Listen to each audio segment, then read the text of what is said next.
तो ध्यान की पहली विधि का अभ्यास 5 मिनट ओम के उच्चारण करने के पश्चात पूरा होता है।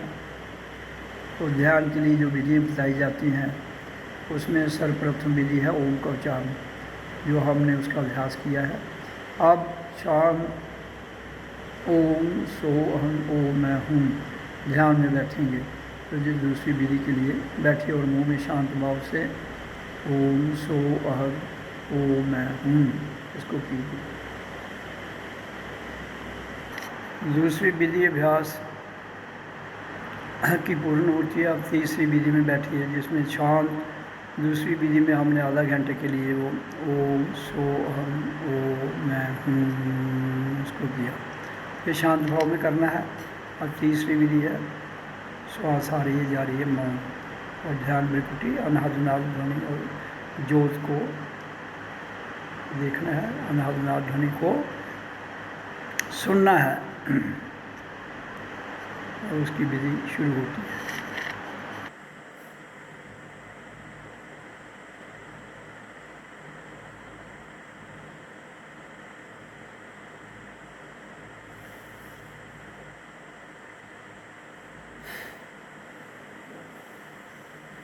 ओम ओम ओम। तो ध्यान जो हम लगाते हैं रोज़ आश्रम में या कहीं भी बाहर प्रोग्राम जो होता है उसमें ये 3 विधियों का अभ्यास करवाया जाता है। इनको 3 योग भी कह सकते हो। क्रिया योग, तो ये क्रिया योग बहुत ज़रूरी है। कब तक? जब तक हम अक्रिया में न जाएं, अभ्यास छूट जाए। फिर इसकी चौथी स्टेज आती है जिसमें कुछ भी नहीं करना है। तो पहली 3 जो है वे अभ्यास करते रहना है जब तक आपका अभ्यास से परे न चले जाएं। तो इसमें पहली विधि थी ओम का उच्चारण जो अभी हमने किया। ओम, रीढ़ की हड्डी को सीधा रखते हुए। और दूसरा इसका अभ्यास जो किया हमने वो था शांत भाव में अंदर ओम सो अहम ओम मैं हूँ इसको किया आधा घंटा। पहले ये पहला ओम का उच्चारण 5 मिनट, दूसरा आधा घंटा, फिर तीसरा उसके बाद आधा घंटा, जिसमें केवल श्वास आ रही है जा रही है उसे महसूस करना है और ब्रह्म ज्योत को देखना है जो हमारे भीतर चमक रही है बिरकुटी के ऊपर। और नाद ध्वनि को भी, ब्रह्मनाद जिसको कहते हैं, उसको सुनना है। ये तीसरी ध्यान की विधि है। तो ये तीनों जब परिपक्व हो जाएंगी तो हम फिर उसके बाद हमारा अभ्यास जो है वो अक्रिया में चला जाता है। हमारा अभ्यास फिर अकर्ता में चला जाता है। हमारा अभ्यास फिर साक्षी भाव में चला जाता है। हमारा अभ्यास फिर दृष्टा भाव में चला जाता है। हमारा अभ्यास फिर भाव अतीत, गुणातीत, काल अतीत से चला जाता है। फिर हम चौथा एक ध्यान है मौन, जिसमें कुछ भी नहीं करना है, वो स्वयं में लगता है। फिर स्वयं जो होता है होने दो, फिर उसी में अपना जीवन हमने निभाना है। जो हो रहा है उसी में निभाना है। तो ये ध्यान की विधियाँ मैंने बताई। अब मैं थोड़ी और चर्चा कर लेता हूँ कि ध्यान की क्या आवश्यकता है। तो ध्यान एक ऐसी विधि है, ध्यान एक ऐसी क्रिया है जो संसार में भी सार्थक है और संसार से परे आध्यात्मिकता में भी सार्थक है। भौतिकता में और अध्यात्म में ध्यान दोनों स्थान पर चाहिए। और फिर इन दोनों से परे अपने आप में जब ये चलता है तो इसकी ज़रूरत है कि कोई भी काम हम ध्यान से करेंगे तो वो ठीक सफल होगा। और फिर हम अपने आप को जान पाएंगे, हम कौन हैं, कहाँ से आए हैं, किस लिए आए हैं और हमारा धर्म क्या है। और इसके साथ साथ हमें इस बात का भी ज्ञान हो जाएगा हम सब इंसान हैं। तो जब हम भारतवर्ष में रहते हैं, हम सब इंसान हैं और हम सब हिंदुस्तान हैं। तो इस बात को जानने के लिए हमें फिर एक ये भीतर से पता चलता है कि हम सब इंसान हैं और हमारे हम सब की जो ज़रूरत है, जो नीड है, जो आवश्यकता है, वो शरीर के लिए एक जैसी है। वो क्या क्या है? शरीर के लिए भोजन, शुद्ध जल, शुद्ध हवा, ये शरीर के लिए चाहिए। और फिर उसके साथ समाज में आगे बढ़ने के लिए हमें शिक्षा चाहिए। तो शिक्षा जिसको विद्या कहते हैं वो चाहिए, और उस विद्या के साथ साथ हमें प्रैक्टिकल ज्ञान चाहिए, जिसको विज्ञान कहते हैं, भौतिक विज्ञान और आध्यात्मिक विज्ञान। एक ज्ञान है, एक विज्ञान है। ज्ञान जो है उसे कंठस्थ याद किया जाता है, विज्ञान जिसको प्रत्यक्ष में उतारा जाता है, साक्षी भाव में लिए। तो ये हमारी जो रोटी कपड़ा मकान, ये हमारे शरीर की ज़रूरत है। शुद्ध भोजन, शुद्ध हवा, शुद्ध पानी और शुद्ध वस्त्र और शुद्ध ही मकान। तो रोटी कपड़ा मकान, ये तीन चीज़ें हमारे शरीर के लिए आवश्यक है। अगर इंसान, हम सब इंसान हैं, एक इंसान के लिए इन चीज़ों की ज़रूरत है, रोटी कपड़ा और मकान जी। और उसके साथ फिर आ जाता है शिक्षा, हमारी ट्रांसपोर्टेशन, हमारे कम्युनिकेशन, हमारी बिजली जिसकी ज़रूरत है, और इस धरती पर बड़े बड़े उद्योग लगाए जाएं, फिर बिजली के जो प्रोजेक्ट हैं वो लगाए जाएं, और ये सारी चीज़ें कॉमन होनी चाहिए नेशनल लेवल पर। ये किसकी है? हम इंसान हैं, हर इंसान की है, हम हिंदुस्तान हैं और हर हिंदुस्तान की है। ये भाव रख के चलना चाहिए। तो जिसके लिए इस चीज़ को मैं एक बात कहना चाहता हूँ। तो फिर जब हमें ये बात की समझ ध्यान के द्वारा आ गई कि हम सब इंसान हैं, तो फिर हमें उसके लिए एक कॉमन प्लेटफार्म पर आ जाना चाहिए इंसान को। कॉमन प्लेटफार्म क्या है? इंसान अलग अलग संप्रदायों में बंट चुका है, ये तो पता है आपको, सबको पता है। कोई हिंदू, कोई मुसलमान, कोई सिख, कोई ईसाई, कोई बौद्ध, कोई जैन, कोई ब्राह्मण, कोई खत्री, कोई वैश्य, शुद्ध। ये सारा जो बंटवारा है ये जानने के बाद ख़त्म हो जाता है भीतर से। तो हमें ये बाहर भी इसको ख़त्म करना है। तो उसमें फिर क्या होगा?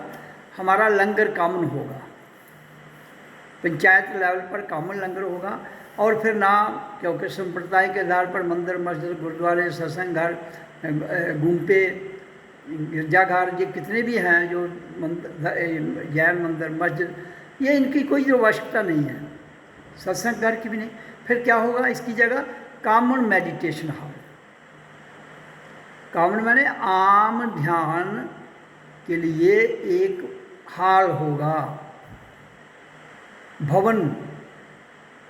तो एक हर आदमी के लिए एक भवन होगा जहां हर इंसान बैठेगा जाकर, और उसके साथ एक कॉमन लंगर होगा जहां वो खाना खाएगा। तो ये दो चीज़ें हर इंसान की उपलब्ध होनी चाहिए, हर पंचायत लेवल पर। ये मैं भारतवर्ष में, हिंदुस्तान की बात कर रहा हूँ। फिर उसके आधार पर हमारी जात पात, जाति पाति, सब की सब, जो हम सब इंसान हैं, ये फिर सिद्ध हो जाएगा कि वाकया हम प्रैक्टिकल रूप में भी इंसान जान लिया है और अपना जीवन भी प्रैक्टिकल रूप में कर रहे हैं। तो जब कॉमन जो मेडिटेशन हॉल होगा जहाँ हमने ध्यान लगाना है, उधर हर आदमी सुबह ब्रेकफास्ट मिलेगा वहाँ पर, जो भी ज़रूरत है जैसे हम घर में लेते हैं। तो उस ब्रेकफास्ट से पहले हर आदमी 1 घंटा ध्यान के लिए बैठेगा, फिर लंच के समय 1 घंटा ध्यान में बैठेगा, फिर डिनर के समय उससे पहले 1 घंटा। तो 3 बार ये हमें खाने की जो सिस्टम है ये मिलता है, वो मिलेगा। और उसी के साथ 3 घंटे हमारा मेडिटेशन भी हो जाएगा, जिससे हमें ये भाव कभी नहीं उठेगा कि हम सब किसी जाति में हैं। हमें एक ही जात जिंदा रहेगी और याद रहेगी, हमारी एक ही जात, वह हम सब इंसान हैं, हम सब हिंदुस्तान हैं। ये जो मैं बता रहा हूँ इस अपनी वाणी में, ये राष्ट्रीय लेवल स्तर पर हमें इसको इम्प्लीमेंट करना पड़ेगा। तो अब हमारा भारतवर्ष पूरे गांव में बसता है, 70% गांव में बसता है, 30% अर्बन एरिया है। रूरल और अर्बन 2 एरिया हैं। तो उसमें रूरल में क्या करना होगा? पंचायत लेवल पर अब एक पंचायत में कितने गांव हैं, उन गांव में मेडिटेशन हॉल जो कॉमन होगा कोई मंदिर, कोई मस्जिद, कोई गुरुद्वारा, यहाँ उनको ना छेड़ते हुए ये बनाना पड़ेगा, तो हर आदमी उधर जाए, तो वहाँ बैठ के वो एक म्यूजिक वहाँ लगा दिया जाए, ओ, तो वो म्यूजिक सुने और स्वयं भी करें वो, और फिर उसके द्वारा हमारा जो प्राण बाजू है वो कंट्रोल में होगी, जिसके वजह से हमारा जीवन चल रहा है। फिर जब वो नियंत्रण में हो जाएगी तो हमें इस बात का ज्ञान हो जाएगा। इससे इंसान की कितनी दिक्कतें दूर हो जाएंगी। चिंता, सोच और जो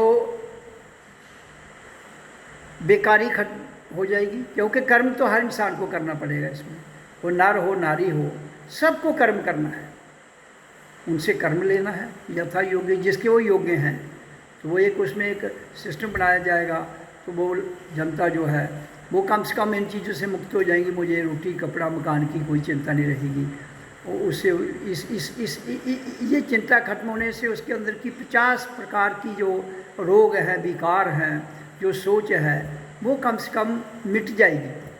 और फिर जब वो ये सोच मिट जाएगी कि हमें जीवन में केवल कर्म करना है, जिसको हम कहते हैं कर्मण्य से वादी कार्य मा फल कदाचित, ये एक वो भी उसकी जो गीता का ज्ञान है वो भी इम्प्लीमेंट हो जाएगा। और फिर त्याग क्या है उसका भी पता लग जाएगा, और हमारा गौरव क्या है उसका भी समझ आ जाएगी, जिसको आत्मसम्मान कहते हैं। तो ये सारी बातें तभी संभव होगी, ये तभी साक्षात होती जब हम हर इंसान को इंसान समझें। आप इधर बेशक जहाँ हमारा संविधान जो बना है वो इंसान को समझने के लिए ऐसे बना दिया है, प्रैक्टिकली नहीं है, वो ऐसा नहीं होना चाहिए। उसमें एक ही बात है, कॉमन, हर एक की ज़रूरत है, रोटी कपड़ा मकान। वहाँ जात पात का कोई बात ही नहीं, जात जब है ही नहीं है कोई, जब हम सब इंसान हैं, हम सब एक ही मेडिटेशन हॉल में जाएंगे, एक ही कॉमन लंगर में जाके खाना खाएंगे और कर्म करेंगे। कर्म क्या है? एक है धर्म को जानना, तो धर्म क्या है? खुद को जानना। हम धर्म ये है, हम सब इंसान हैं। और एक कर्म क्या है? मेहनत करना, नेक नीयत से मेहनत करना, जो भी असाइनमेंट हमें दी जाए, तो वो पूरे भारत में उसका एक सिस्टम हो जाए, तो तब शांति आ सकती है। ये कॉमन जो मैं बात कर रहा हूँ, ये हो सकता है हमारे कुछ नेताओं को पसंद ना आए, जो राजनेता हैं, और कुछ जो धर्म नेता हैं उनको पसंद ना आए। तो इसलिए जिसको ये बात पसंद नहीं आती है जो मैं बता रहा हूँ, इसका अर्थ है वो शांति नहीं चाहता है, इसका अर्थ है वो इंसान मानवता का कल्याण नहीं चाहता है, इसका अर्थ ये है कि वो मानव को दुविधाओं से निकालना नहीं चाहता है, इसका अर्थ यह है कि मानव को गरीबी से आगे नहीं ले जाना चाहता है। तो और वो ये भी नहीं चाहता है कि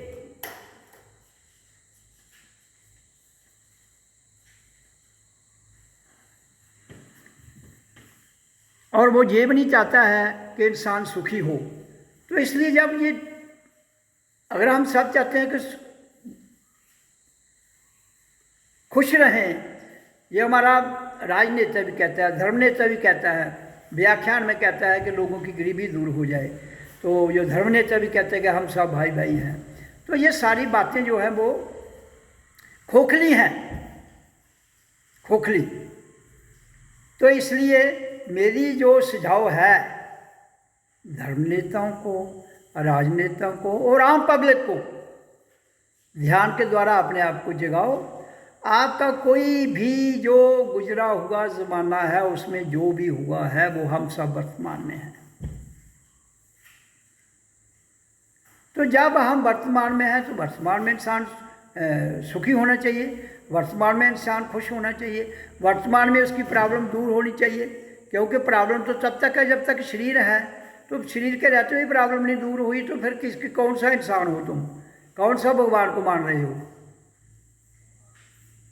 तो ये फिर जो डंबर रच के लोगों को बेवकूफ़ बनाया जाता है धर्म नेताओं, राजनेताओं के द्वारा, वो उनमें सबको कहता हूँ कि आप जो मैं बात बता रहा हूँ उस पर चलना है। अगर आप सच में एक अध्यात्म विचार क्रांति के द्वारा इंसान का जीवन बदलना चाहते हैं, तो जाति गणना करोगे, और कोई गणना करो, क्या होगा? ये तो wastage of time, wastage of papers, wastage of knowledge, wastage of brain. हम सब इंसान हैं, हम सब हिंदुस्तान हैं। इसलिए मेरा स्लोगन, मेरा क्रियात्मक जीवन और मेरा साक्षी भाव में, दृष्टा भाव में और आम जीवन में जो मैं बता रहा हूँ कि ये लागू करिए, इस पर सिस्टम बनाइए।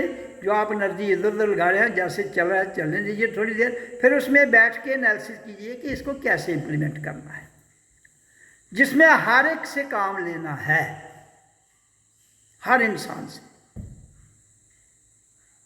और फिर मेडिटेशन हॉल, पूजा पाठ जो आप कहते हैं, पूजा पाठ क्या है? पूजा पाठ ऑटोमेटिक हॉल में बैठो, ध्वनि को सुनो, शांत रहो, अपने आप हर चीज़ की समझ आ जाएगी।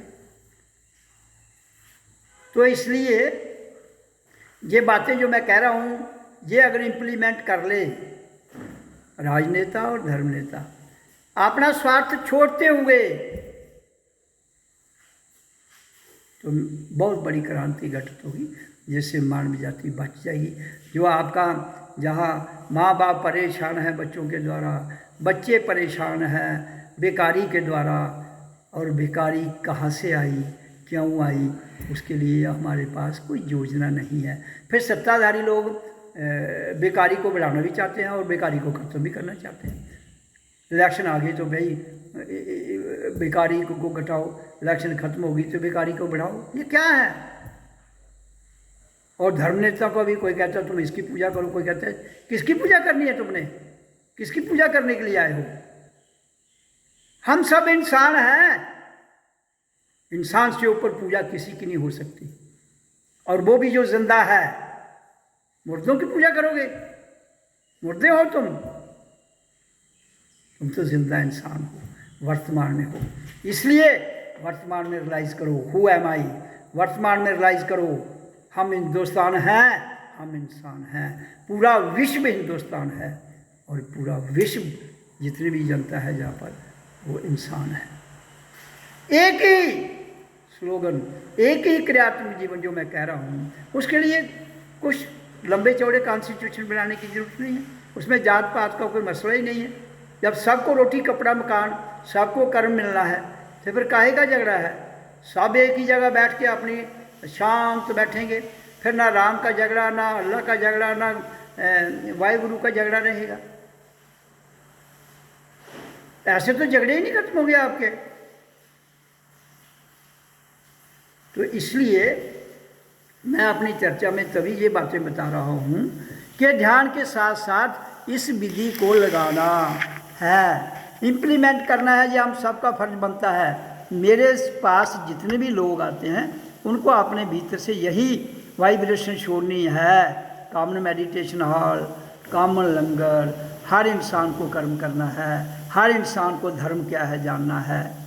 वर्क इज वर्शिप, तो वो एक कर्म है, और धर्म क्या है? सेल्फ रियलाइजेशन, अपनी पहचान करना। तो ये करो, ये क्या दिक्कत है इसमें? किसी को भी कोई नहीं है। इस शिक्षा प्रणाली है जो आपकी स्कूलों में लगाओ, ध्यान की विधि वहाँ बच्चों से करवाओ। ये भेदभाव खत्म हो जाए कि ये मुसलमान कहता है मुझे ये नहीं करना है, हिंदू कहता है ये नहीं करना है। हम सब इंसान हैं, हिंदू नहीं, मुसलमान नहीं, सिख नहीं, ईसाई नहीं, बौद्ध, जैन नहीं, हम सब इंसान हैं, हम सब हिंदुस्तान हैं। अगर देश को बचाना है, अगर दुनिया को बचाना है, तो एक ही सिंपल नारा है, हम सब इंसान हैं, हम सब हिंदुस्तान हैं। हमारा कर्म है मेहनत करना, कर्म करना, और हमारा कर्म है ध्यान। तो दो चीज़ें, और ध्यान धर्म को रियलाइज करो मैं कौन हूँ, फिर जाकर जीवन शांत होगा, फिर दुनिया में टेंशन खत्म होगी, फिर दुनिया से बीमारियाँ खत्म होगी अपने आप। ये बीमारियाँ तो खुद लगाई गई हैं। इधर किसी को काम नहीं मिलता है, मन वीक पड़ता है, वो ठेकेदारों के पास चला जाता है। कुछ धर्म के ठेकेदार उस राजनेता के ठेकेदार हैं। तो वो ठेकेदार तो नचाएंगे, वो एजेंट है ना, एजेंट तो नचाएगा। तो इसलिए जब तक ये दलाली खत्म नहीं होगी, चाहे वो धर्म में हो, चाहे वो कौम में हो, चाहे वो धर्म नेता में हो, चाहे वो राजनेता में हो, दलाली तो दलाली है, जंजीर तो जंजीर है। जंजीर सोने की हो, जंजीर लोहे की हो, जंजीर तो जंजीर है। इसलिए इंसान को मत उलझाइए संप्रदायों में, उलझा के उसको मत उलझाइए। ये मेरा स्लोगन है, ये मेरा नारा है, ये मेरा क्रियात्मक जीवन है। इसी के लिए मैं इस धरती पर क्रांति लाने के लिए आया हूँ। बहुत लोगों को मैं पूछता हूँ कैसे ऐसे कैसे हो सकता है, क्यों नहीं हो सकता है, क्यों नहीं हो सकता है। ये और वो लोग कहेंगे जो लालची हैं, जो कर्म पर विश्वास नहीं करते हैं, जो हराम की खाना चाहते हैं, जो दलाली करना चाहते हैं, जो अपना लालच मुफाद देखना चाहते हैं, जो निकम्मे हैं। ये उन लोगों की बात है। जो कर्मयोगी है वो ऐसी बात कहेगा नहीं, उसको क्या फर्क पड़ता है। रोटी कपड़ा मकान कामल लंगर सब कुछ सबको मिलना चाहिए, हर सुविधा सबको मिलनी चाहिए। तो दिक्कत क्या है। संप्रदाय तो खत्म करो, पहले ये तो जानो हम सब इंसान हैं। इधर हिंदू मुसलमान का झगड़ा, हिंदू ईसाई का झगड़ा, ईसाई मुसलमान का झगड़ा, सिख खालिस्तान का झगड़ा, क्या है ये। तो फिर आप कोई कहता है मैं फलाना ऑपरेशन कर रहा हूँ, कोई कहता है मैं ये कर रहा हूँ। खाली मशहूरी की बात है तो जीवन जिया दो। क्या करोगे। इंसान को तो बचाने की अगर नीयत है तो जो मैंने रास्ता बताया वही सत्य है, वही first and final, that is the Holi alternative, nothing else. तो इधर हमने ध्यान करते ये थोड़ी कोई बेवकूफ बना है। कर्म करना है, हम सबको कर्म करना है। मैं इसलिए कह रहा हूं कि मैंने अपना जीवन क्रियात्मक रूप में 38 साल कर्म योग के रूप में नौकरी की है। मैंने अपनी पूरी ईमानदारी और ध्यानदारी से, और जब तक स्कूल में पढ़ा हूं तब तक भी एक भी छुट्टी कभी नहीं की है, पूरा कर्म किया है।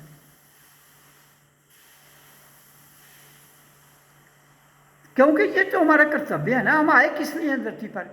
ये थोड़ी इधर कहीं सत्ता मिल गई तो बस अपनी जैशी के लिए सब कुछ शुरू कर दिया, बाकी वाले उधर के उधर उनको सब लॉलीपॉप देते रहे। इधर धन की कमी कोई नहीं है, किसी चीज की कमी नहीं है, लेकिन it should be on A common platform.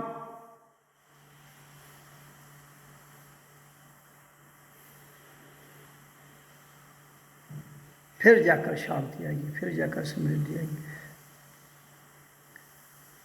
इसलिए जो मैंने कहा है वो वीडियो में रिकॉर्ड हो गया है, सब सुनिए, उस पर अमल कीजिए, जीवन ढालिए। ओ